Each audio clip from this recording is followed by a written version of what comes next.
আসসালামু আলাইকুম, কেমন আছেন সবাই? মায়াবী সৌন্দর্যের লীলাভূমি সিলেটের রাতারগুলে আপনাদেরকে স্বাগতম।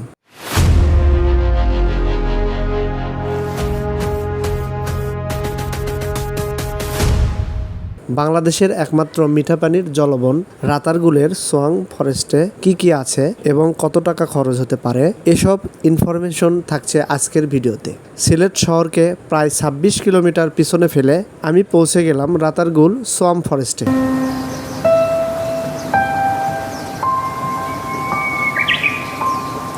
এখান থেকে এই ছোট ছোট নৌকাগুলো ভাড়া নিতে হয়।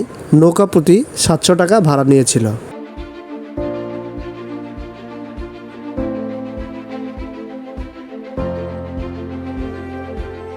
এখানে আমি নৌকার টিকিট নিয়ে নিলাম। মাথায় দেওয়ার জন্য এখানে ছিল বাঁশের তৈরি টুপি। এই টুপিটা রোদ থেকে রক্ষা পাওয়ার জন্য অনেকেই ভাড়া নিয়ে থাকে, ২০ টাকা করে নেয়। আমাদের এলাকায় এটাকে মাতুল বলে। আপনাদের এলাকায় এটাকে কি বলে জানি না, কমেন্টে জানাবেন প্লিজ।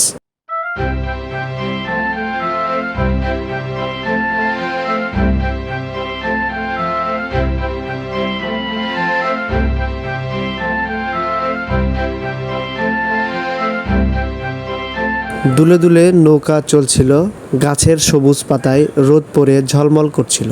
এ যেন এক সবুজের রাজ্য। গাছগুলো পানির মধ্যে এমনভাবে দাঁড়িয়ে আছে, মনে হচ্ছে যেন পানির উপরে ভাসমান কোনো বন।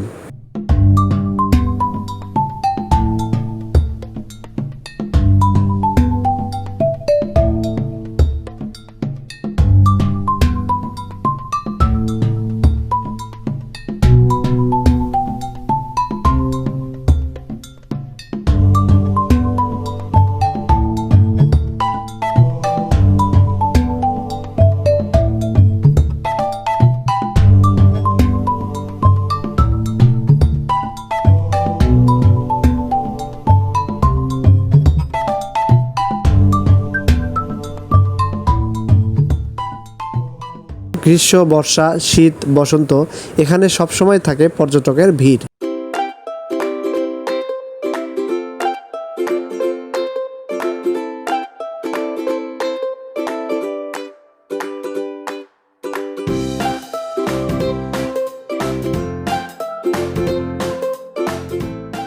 এখানে আমি গাছে উঠে একটু মজা করছিলাম।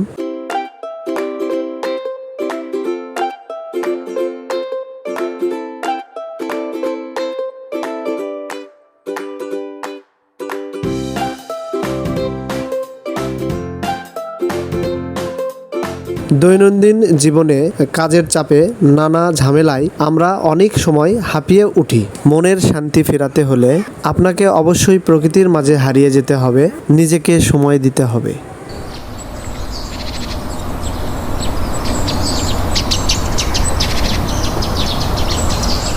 এই সেই কাঙ্ক্ষিত ওয়াচ টাওয়ার।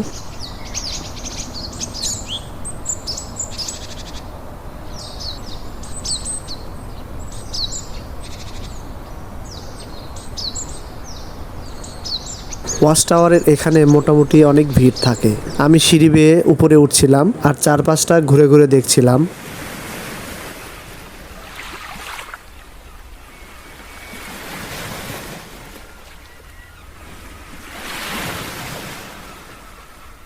উপর থেকে ওয়াচ টাওয়ারের চারপাশে অনেক সুন্দর দৃশ্য দেখা যাচ্ছিল। ওয়াচ টাওয়ারের একেবারে উপরে উঠতে পারি নাই, কারণ উপরের দরজা বন্ধ ছিল। এখানে আমি টাওয়ার থেকে নেমে আবার নৌকায় এসে উঠলাম।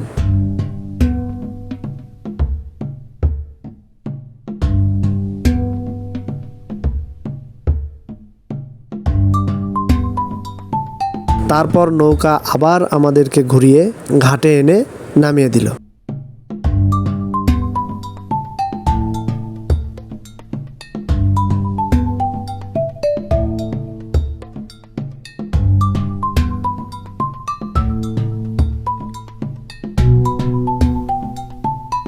তো নৌকায় ঘোরাঘুরি এখানেই শেষ।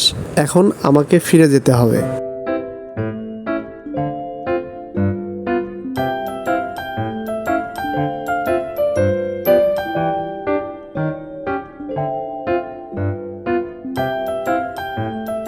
এখানে আমার সঙ্গে একটা মজার ঘটনা ঘটে। আমি যে সিএনজিতে করে এখানে এসেছিলাম, সেই সিএনজি ড্রাইভার ভাই তখনও আমাদের জন্য অপেক্ষা করছিল। আমি ভেবেছিলাম হয়তো সে চলে গিয়েছে। যাই হোক, উনি অনেক ভালো মানুষ। তো আজ এই পর্যন্তই, দেখা হবে পরের কোনো ভিডিওতে। সবাই ভালো থাকবেন। আল্লাহ হাফেজ। আসসালামু আলাইকুম।